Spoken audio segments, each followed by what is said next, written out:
ఏపీలో ఈ ఏడాది జరిగిన ఎన్నికల్లో టీడీపీ కూటమి విజయం సాధించాక సీఎం చంద్రబాబు పక్కనే ఉన్న తెలంగాణపై స్పెషల్ ఫోకస్ పెట్టారు. టీడీపీని బలోపేతం చేయడం కోసం తెలంగాణ టీడీపీ నేతలతో సుదీర్ఘంగా చర్చించారు. ఈ క్రమంలోనే కమిటీలన్నింటినీ రద్దు చేస్తామని, త్వరలోనే సభ్యత్వాలు మొదలు పెట్టనున్నట్లు ప్రకటించారు. అయితే ఈ నెల 25న హైదరాబాద్లోని ఎన్టీఆర్ ట్రస్ట్ భవన్లో ఈ సమావేశం జరగగా అక్కడ ఆసక్తికర ఘటన చోటు చేసుకుంది.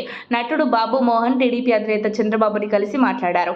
చంద్రబాబుతో భేటీ సమయంలో బాబు మోహన్ తీవ్ర భావోద్వేగానికి గురయ్యారు. తనకు రాజకీయ జన్మనిచ్చిన పార్టీని వీడిపోవడం వల్లే ఇబ్బందులు పడ్డారని, తనకు అవకాశం ఇస్తే మళ్లీ పార్టీ బలోపేతానికి తన వంతు కృషి చేస్తానని టీడీపీ బాస్ చంద్రబాబుని కన్విన్స్ చేసే ప్రయత్నం చేశారని వార్తలు గుప్పమన్నాయి.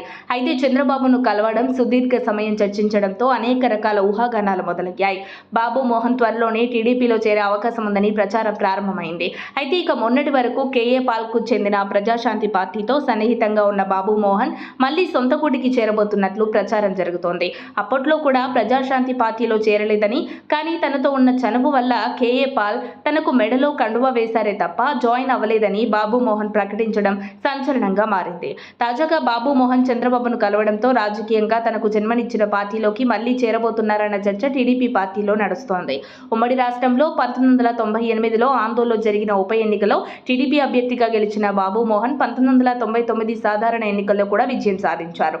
ఆ తర్వాత కేసీఆర్ స్థాపించిన టీఆర్ఎస్ పార్టీలో చేరి 2004, 2014 ఎన్నికల్లో విజయం సాధించారు. అయితే 2018లో కేసీఆర్ ఆయనను పక్కన పెట్టి జర్నలిస్టు క్రాంతి కిరణ్కు టికెట్ ఇచ్చారు. ఈ క్రమంలో మనస్తాపం చెందిన బాబు మోహన్ బీజేపీలో చేరి ఆ పార్టీ నుంచి పోటీ చేసి ఓడిపోయాడు. 2023లోనూ దామోదర్ రాజనరసింహ చేతిలో ఓటమి పాలయ్యాక కేఏ పాల్ పెట్టిన ప్రజాశాంతి పార్టీకి సన్నిహితంగా ఉంటూ వచ్చారు. అయితే తెలంగాణలో అధికార కాంగ్రెస్లోకి బాబు మోహన్ చేరనున్నట్లు ప్రచారం జరిగింది, కానీ ఆయన చేరలేదు. ప్రస్తుత పరిస్థితుల్లో తెలంగాణలో పార్టీని బలోపేతం చేయాలని కసరత్తు చేస్తున్న చంద్రబాబు ఆయనకు ఒక ఆశాకిరణంలా కనిపించారా? ఇప్పటికే టీఆర్ఎస్, బీజేపీతో బంధం తెచ్చుకున్న బాబు మోహన్ కి ఇక మిగిలిన ఏకైక ఆప్షన్ తెలుగుదేశం కాబట్టి ఇక ఏమాత్రం ఆలోచించకుండా బాబు మోహన్ అడుగులు తెలుగుదేశం వైపు పడనున్నట్లు సమాచారం. మరి చూడాలి, ఆయన అడుగులు కాంగ్రెస్ వైపా, టీడీపీ వైపా? మరిన్ని అప్డేట్స్ కోసం మా కాయ్ టీవీని సబ్స్క్రైబ్ చేసుకోండి.